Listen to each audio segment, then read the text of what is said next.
L'apôtre Paul, en se présentant comme le prisonnier dans le Seigneur, Éphésiens 4:1,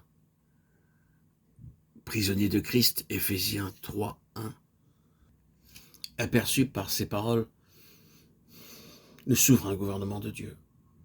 Et s'il était en prison maintenant, ce n'était pas de l'empereur qu'il était le prisonnier, mais du Seigneur lui-même. Paul, prisonnier de Jésus-Christ. Il lui fallut du temps, sans doute, pour accepter de donner à son emprisonnement cette interprétation-là. Il ne voyait probablement pas très bien ce qu'elle lui réservait, ces chaînes que le Seigneur avait mises sur lui. Peut-être entretint-il l'espoir que son procès serait court et sa libération plus ou moins rapide.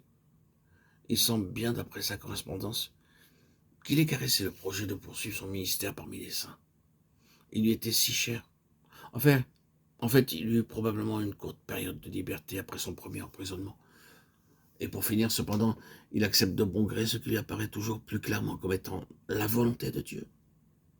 Et s'il se rend compte, quoique lentement et sans doute par étapes successives, que c'est dans l'intérêt supérieur du corps de Christ qu'il doit passer par cette épreuve. Ainsi en est-il pour le peuple de Dieu, quand l'heure sonne pour lui d'envisager la dernière étape de sa vie spirituelle.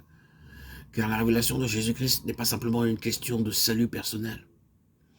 Elle comporte des développements, des aboutissements qui font intervenir le plan éternel de Dieu et qui dépassent infiniment la simple préoccupation d'échapper à la perdition.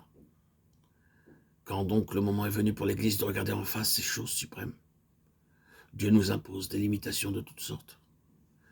Il nous cerne de toutes parts. Il nous met à l'étroit. Il nous isole. Toute l'activité de naguère très bonne, très juste et très nécessaire pour atteindre un certain degré d'avancement se trouve désormais incapable de nous conduire plus loin. Et quelque chose de plus consistant devient indispensable. L'instrument qui représente le témoignage de Jésus sous sa forme la plus pure, celle qui se rapproche le plus de l'intention suprême de Dieu, doit donc se laisser sevrer de toutes sortes de choses qui étaient bonnes, nécessaires et voulues de Dieu, mais qui n'avaient de raison d'être que pour préparer le chemin à autre chose. Ce dépouillement, cette mise à l'écart ont pour but une confrontation de l'instrument avec l'objectif suprême de Dieu. Il ne s'agit pas d'une vérité particulière avec laquelle on s'enfermerait en ignorant tout le reste, ou d'une de ces doctrines qu'on embrasse avec tant d'aveuglement que l'on ne sait plus parler d'autre chose, comme cela se rencontre. Non, non, il ne s'agit pas de cela. C'est quelque chose qui s'effraie un chemin, jusque dans les fibres les plus profondes de notre être. C'est une expérience consécutive à une révélation constamment renouvelée pour nous interpréter l'expérience. Certains se croient appelés à prendre envers et contre tous la défense de tel ou tel enseignement qui leur est cher. Il ne s'agit pas de cela. C'est quelque chose qui est devenu la vie même de l'instrument, et l'instrument est cela, jusqu'à la moelle. Ce n'est pas une question de choix ou de préférence.